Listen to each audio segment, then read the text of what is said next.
Irmãos e irmãs, que a paz do nosso Mestre Jesus esteja em nossos corações. Nós estamos dando continuidade, então, aos nossos estudos semanais.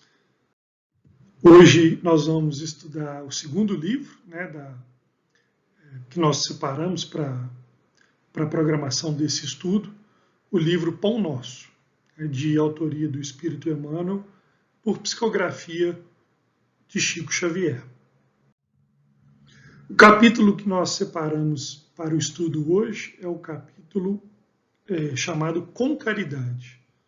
Uma frase, Emmanuel aborda uma frase da carta de Paulo da primeira carta de Paulo aos Coríntios, o capítulo 16, o versículo 14, que diz o seguinte: todas as vossas coisas sejam feitas com caridade. Vou repetir.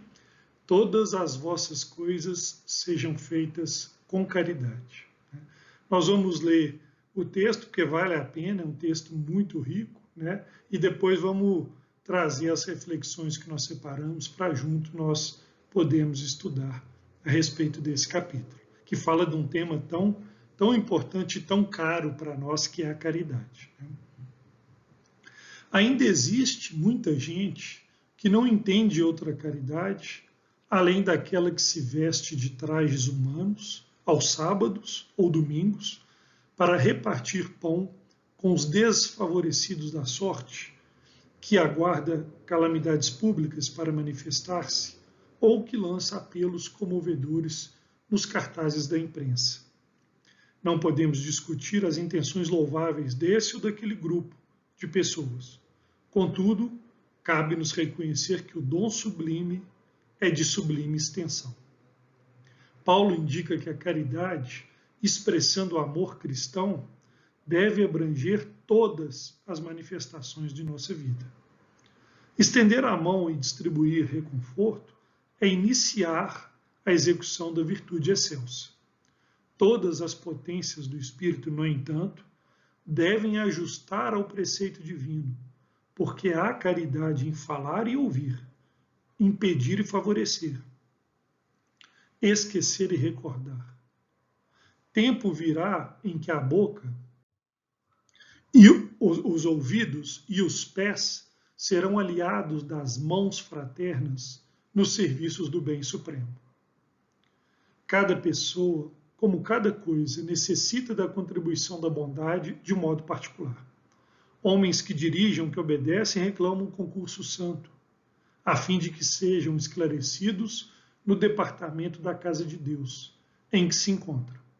Sem amor sublimado, haverá sempre obscuridade, gerando complicações. Desempenha tuas mínimas tarefas com caridade, desde agora. Se não encontras retribuição espiritual no domínio do entendimento, em sentido imediato, sabes que o Pai acompanha todos os filhos devotadamente. A pedras e espinheiros, fixa-te em Jesus e passa.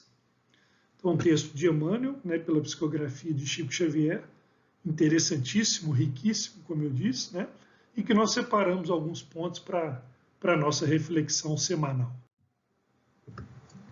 Então, como eu falei, o tema é a caridade. E aí eu abro colocando essa definição, que está lá no livro Viajor, também no capítulo de mesmo nome, Caridade, de Emmanuel também, pela psicografia de Chico Xavier, em que Emmanuel chama a caridade como um gênio de 1000 mãos.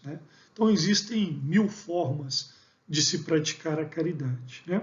E eu gosto sempre de citar, quando eu estudo sobre a caridade, um item que eu gosto muito, que sugiro a todos que leiam no detalhe, é o item 9 do capítulo 13 do Evangelho segundo o Espiritismo. Não saiba a vossa mão esquerda o que dê a vossa mão direita.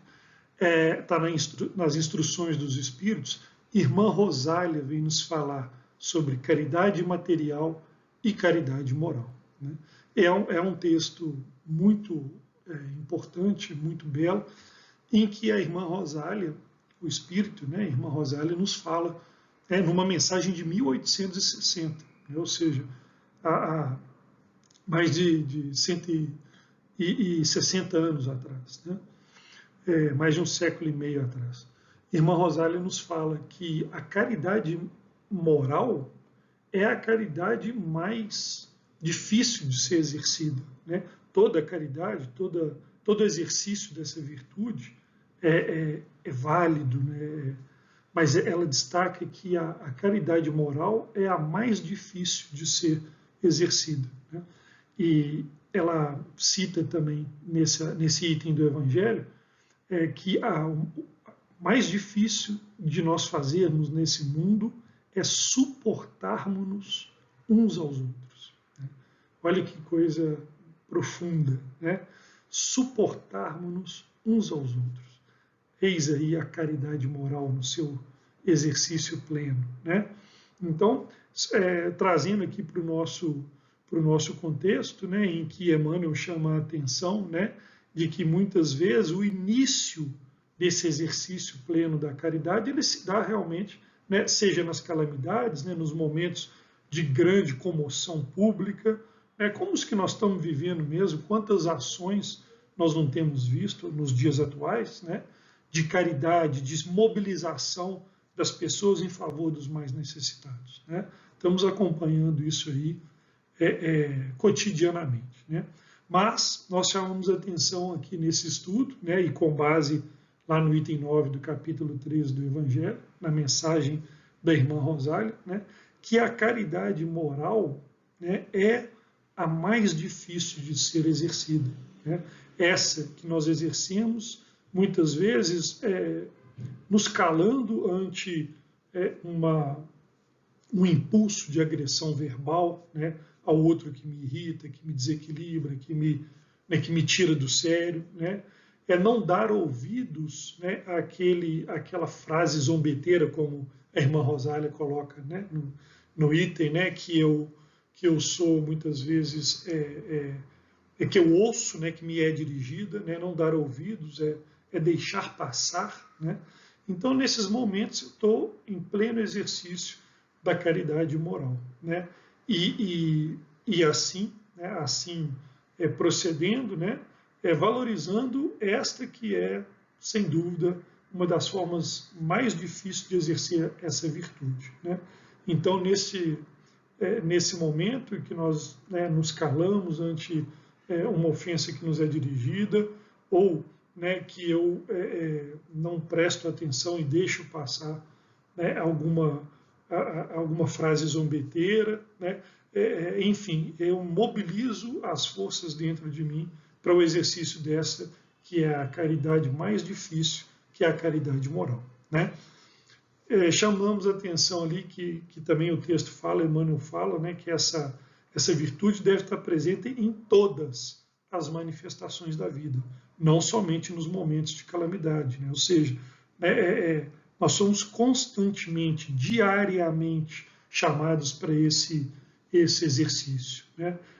Nas menores, né, nas mínimas tarefas, como está colocando ali, desde já nós devemos nos mobilizar para isso, né? Então, nas menores coisas que nos acontecem no dia a dia, observem que nós temos como exercer essa caridade moral e que nada custa, né? Como coloca muito bem a irmã Rosália. Nada nos custa, porém, o esforço, né, por ser de maior dificuldade, exatamente de mobilizar essas forças dentro de nós, né, ela requer, sem dúvida, uma maior dedicação da nossa parte, né? Então, nas menores ações, cotidianamente, temos o convite para o exercício da caridade moral, né? E aí, na sequência, né, em que o texto eu destaquei, porque eu achei importantíssimo essa parte que Emmanuel nos fala, que o tempo virá em que a boca, os ouvidos e os pés serão aliados das mãos fraternas no serviço do bem supremo. Alguém tem alguma dúvida de que esse tempo chegou? Né? Quantos convites nós temos recebido, né, para nesse sentido desse chamamento, né? Só para lembrar aqueles que não puderam nos acompanhar no estudo da semana passada, né, nós falamos sobre silencia o que ouves, né, para que na postura de que nós não estendamos o mal nos comentários equivocados que nos chegam. Né? Olha um convite aí, né, eu lembro de ter falado no estudo, aqueles que assistiram vão lembrar também, né, sobre a caridade genuína na escuta ativa, né, escutando, prestando atenção naquilo que o outro está me falando, sendo caridoso nessa postura. O que é isso se não mobilizar, né, os ouvidos nessa aliança com as mãos no exercício do bem? Né? Então nós estamos sendo, desde já, o tempo é agora, né? E nós estamos sendo convidados para esse banquete diário, né? Que o exercício da caridade moral nos afirma e como candidatos, né? Nessa caminhada evolutiva que nós tanto buscamos, né? Do nosso crescimento espiritual, né? E aí o texto fala também de uma parte, Emmanuel nos traz um ponto importante, né? Se não encontras retribuição, segue, pois o Pai nos acompanha devotadamente, né? Então eu não posso também ter essa postura sempre esperando que o outro haja assim para comigo, né? Sempre esperando o reconhecimento ou a retribuição do outro para esse esforço que eu faço, né? Agir dessa forma é colocar na mão do outro aquilo que está ao meu alcance, né?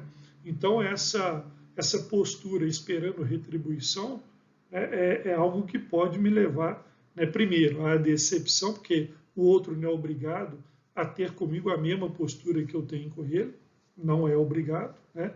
E lembrando, Emmanuel, muito bem, na continuidade da frase, que nós não estamos desamparados, né?